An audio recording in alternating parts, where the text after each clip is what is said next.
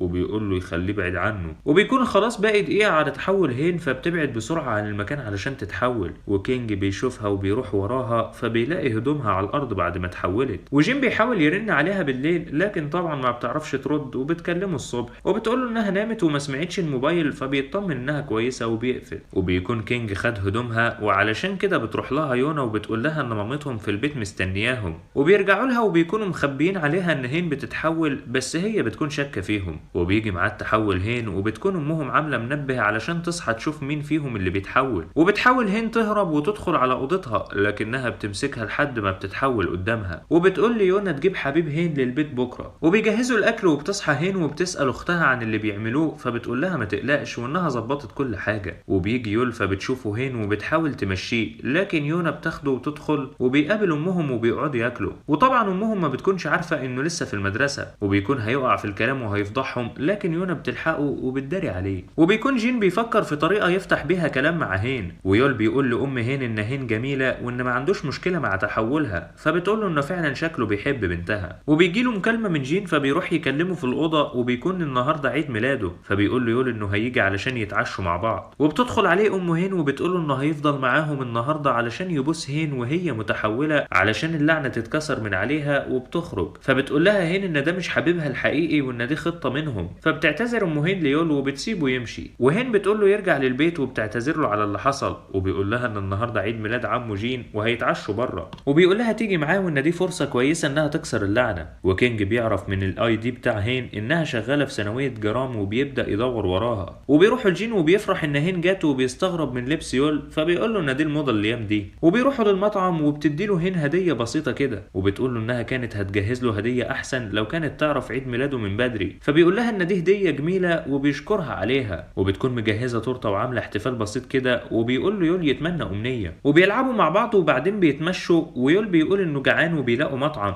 لكن مش بيبقى على ذوق يول، فبيقول انه هيرجع للبيت وخلاص، فبيفرحوا وبيكون يول زعلان. وكينج بيسرش عنها وعن عيلتها علشان يتأكد من الموضوع اللي شافه، وبيدخل جين وهين للمطعم وبيشكرها جين على اليوم، وبيقول لها انه اول مرة يكون مبسوط كده في عيد ميلاده، فبتقول له انها كمان كان نفسها تجهز له عيد ميلاد احسن، وبيكون عاوز يقول لها انه بيحبها وبيفضل يحاول لكن مش بيقدر، فبتقول له انها عاوزة تقول له هي كمان حاجة الاول بس بعد ما تيجي من الحمام، وبتكون عاوزة تحكي له عن تحولها وبتتدرب في الحمام على طريقة تقول له بيها، وبترجع له وبتحاول تقول لكن برضه مش بتقدر. وبيخرجوا من المطعم وبتكون هين دايخة بسبب الشرب الكتير، وبتاخد الوردة من جين وبتزرعها، وبتقول له ان لون الوردة دي بيتغير على حسب المكان، فبيقول لها ان في كل الاحوال هتفضل وردة جميلة زيك. الله. وتاني يوم بيروح كينج المحل ابو هين على اساس انه بيشتري منه، لكن طبعا بيكون غرضه الاساسي انه يجمع معلومات عنهم، فبتيجي مراته وبتفهم اللي بيعمله وبتديله طلبه وبيمشي، وبيسمعهم وهم بيتكلموا عن خال هين اللي في المستشفى، فبيبعت زميله للمستشفى بحجة انه بيكشف على الكلب بتاعه، لكن طبعا بيكون هدفه انه يحط كاميرا في المكان، وبيحط الكاميرا وبيمشي. وبتكون مين جي بتعمل الطقوس بتاعتها، وتاني يوم بتروح المدرسة وبتحاول تفتح باب المخزن، وبيجي يقول وبيقول ان توقعها انه هيتورط في مشكلة طلع صح، وبيطلب منها تساعده يعدي المشكلة، فبتقول له يفتح لها الباب الاول، فبيحاول لكن مش بيعرف، وبيلاقي ليه فجأة قدامهم، فبيمشوا ويسيبوه. وبيروح كانج عند مدرسة هين وبيحاول يسأل الطلاب عنها، لكن بيجي استاذ في المدرسة وبيمنعه يتكلم معاهم،